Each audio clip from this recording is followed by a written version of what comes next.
Alright, so here's the keg I converted into a brew kettle, or a keggle. I'm going to try and throw some sand paper and sand blocks at it and see if I can get any progress to get this thing polished up.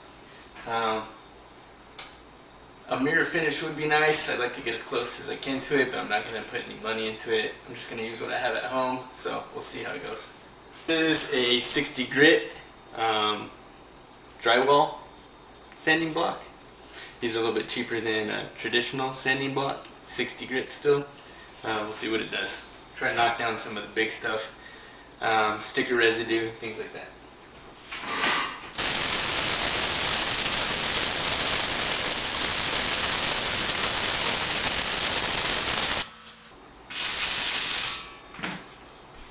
Okay, so you guys saw that was probably like 45 seconds of sanding. I'm going to show you what a difference that made.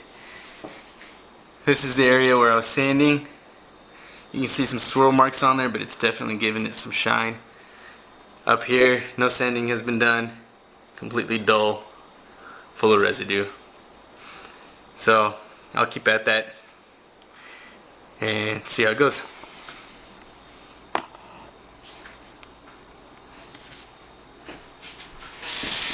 And cue the music.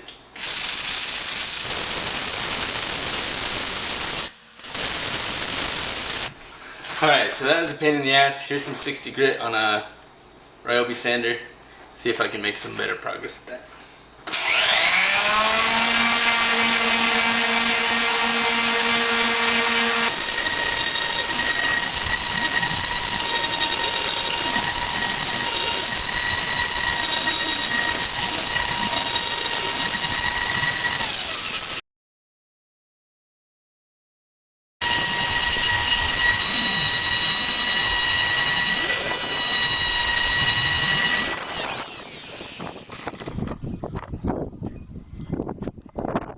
Alright, so I just want you guys to see before and after section with the 60 grit sandpaper.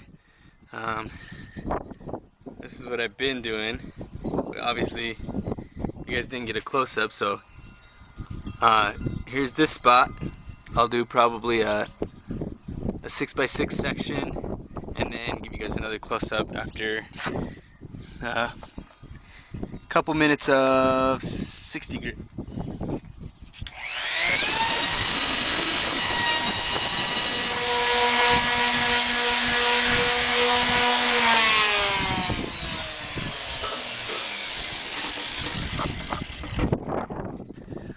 Okay, that is a huge improvement. If my entire keg looked like that, I would not be upset. Obviously, we just got started, so can only go up from here, right? Let's keep going.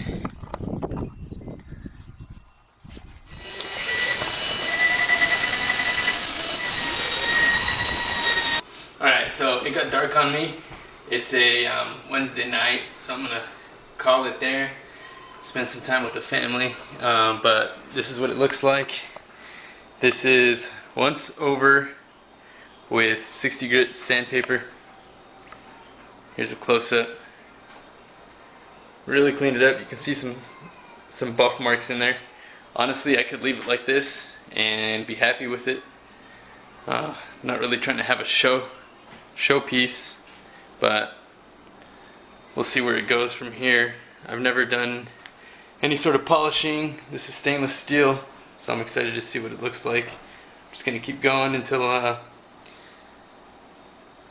get desired results or I feel like quitting. You can see the top is still undone, bottom is undone, middle is 60 grit sandpaper. Tomorrow I'll hit it with something finer. Alright, we're back again with the keg polishing project. Yesterday I hit it with 80 grit or 60 grit sandpaper. Today I'm going to use this 120 sanding block. There we go.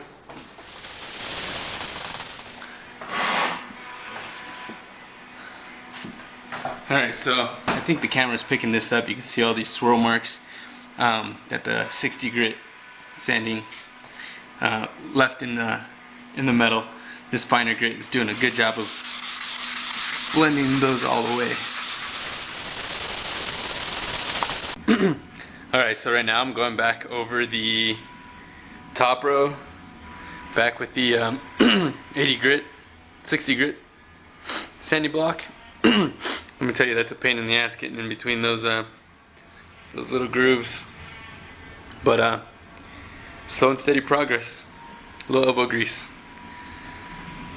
Things really transforming though, so that's motivation. We'll keep it going.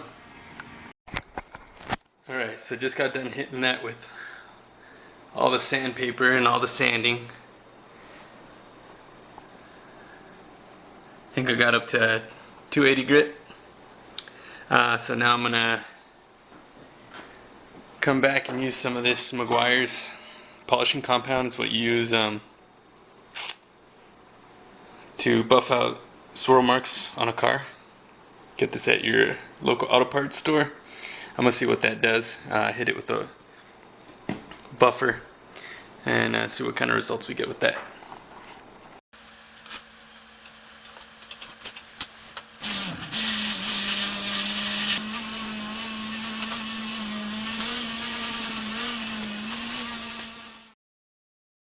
Okay, so the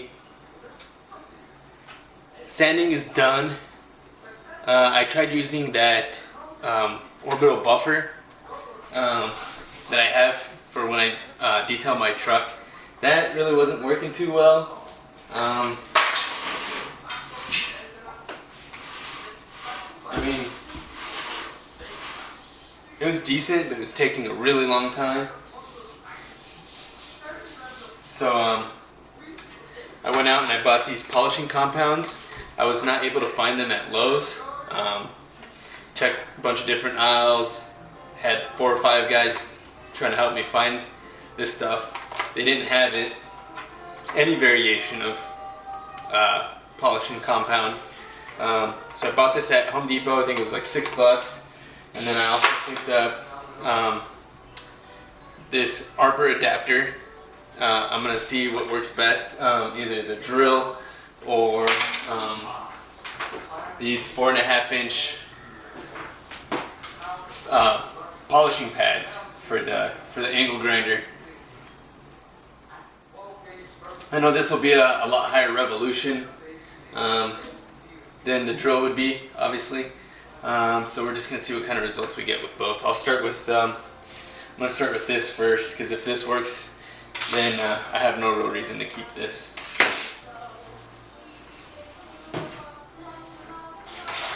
So I've never used this stuff. It's experimental for me. Usually I like to use things that I already have around the house. The Meguiar's polishing compound that I had really wasn't doing a good job. So this is specific for stainless steel and other metals. I know they have different abrasiveness levels. So I think the white one is for final shining, which is I think where we're at here. If not, I'll go back one and then go back to the white.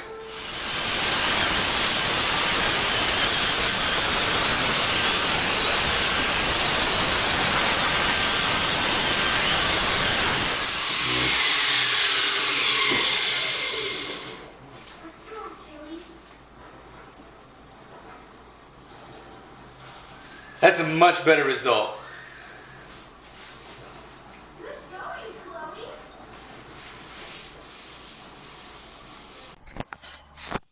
Alright, what is this? Day 3? Day 3 of polishing? Day 4? I don't know. I gotta apologize. The camera ran out of recording space on the SD card, so I wasn't able to get all of what I did yesterday on camera, but I'll explain to you guys how far I got. So I think we were polishing with the black compound, which was the most abrasive, and this is what that turned out like. And then I got around to using the yellow up here, and you can see that is basically a mirror finish. I may not go to the white compound, because that looks pretty damn good to me. These letters are a pain in the ass.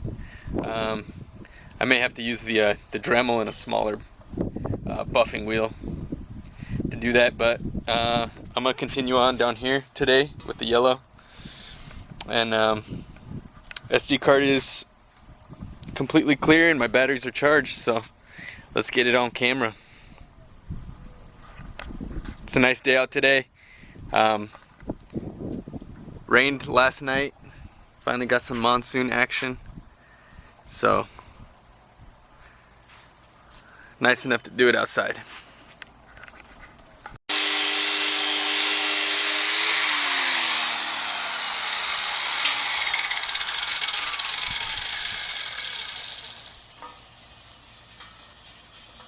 I found that if you warm it up a little bit, the clay really goes on a lot smoother, and when it's wet it polishes a lot better than just rubbing it dry on there.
That's beautiful.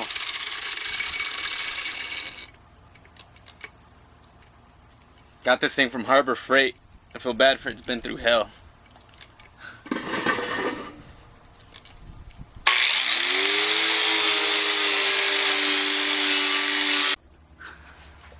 Alright, I've gone all the way around with the yellow. Last one is going to be the white, so I'm going to change out the wheel, the pad, and put a fresh one on and use the white. Check out how sketchy this is though. I was too cheap to buy that rubber backing that goes on the back of the angle grinder. Obviously these pads are flimsy, so you couldn't use it alone, so I just kept the grinding disc on the back, and got to be real careful. Works great flat. You can get kind of a little bit of an angle on there, but I've been able to avoid putting the disc on the keg. Just got to be real careful when you're rolling the edges. So I need to get my tool so I can loosen that up, and I'll be back. Couldn't find my tool, but needle nose pliers work just fine.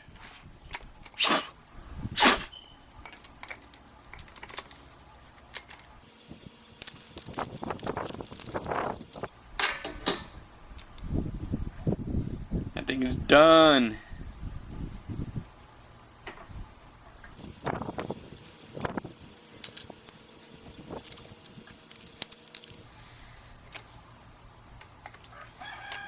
Alright, final step, man. I'm stoked to get this thing done.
thing I found that's real annoying about this project is these fibers whip off, land on your face, and then they start tangling your eyelashes together.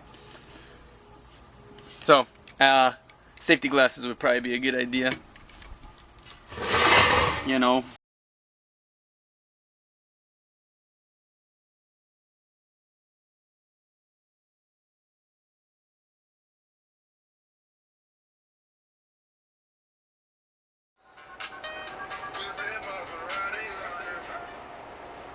Alright, so I think this is my third pad and it's spent, so I'm gonna head into town, Home Depot, get some new ones. That's probably gonna put me back like 40 minutes. We don't exactly live in town, so I'm gonna finish up this section, go get some pads, and then we'll be back. I might have to move this operation inside though, because it's getting pretty warm.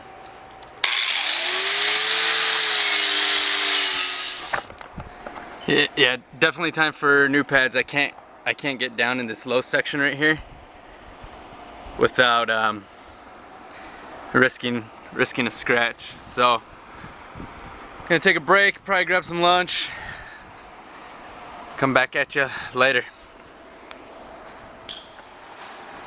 Alright, I'm back. Like I said, that was gonna take about an hour. So the closest thing that Home Depot had was the like the sewn buffing wheels. Those are like $20. Not trying to put that kind of money into this thing. I had to go back to Lowe's and pick these guys up.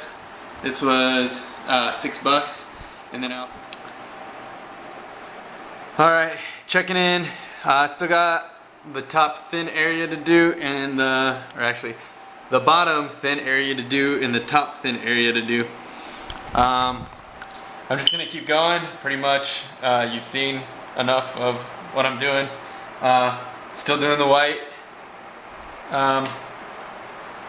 cutting, polishing compound. So I'll keep going, and I'll bring you guys back when I'm done. All right. There you have it. She's all shined up. Last thing I'm gonna do is I'm gonna use this this buffer here, the microfiber pad, to get off some of this like residual oil. Just give it a nice clean finish.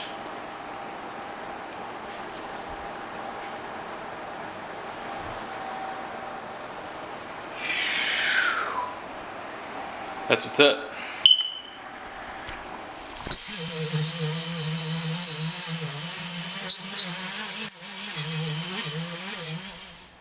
Alright, ladies and gentlemen, that is a wrap. There's still a little bit of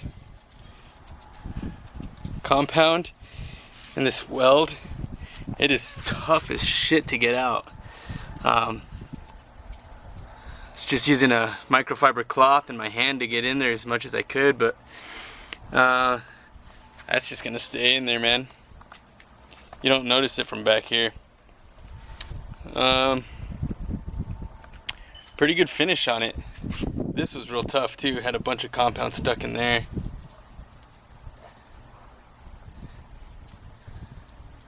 Just microfiber cloth, just rub, rub, rub.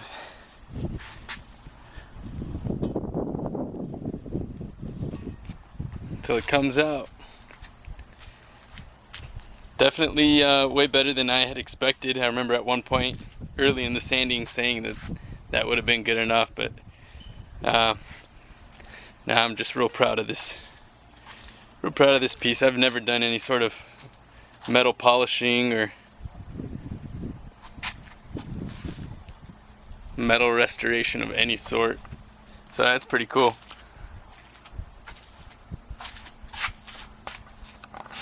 Alright, thanks for watching. Hit the like button, subscribe if you like to see more things like this. I'll be doing brew videos. I'll walk you guys through the kegerator fermenter. Just kind of take you guys along with me on this experience.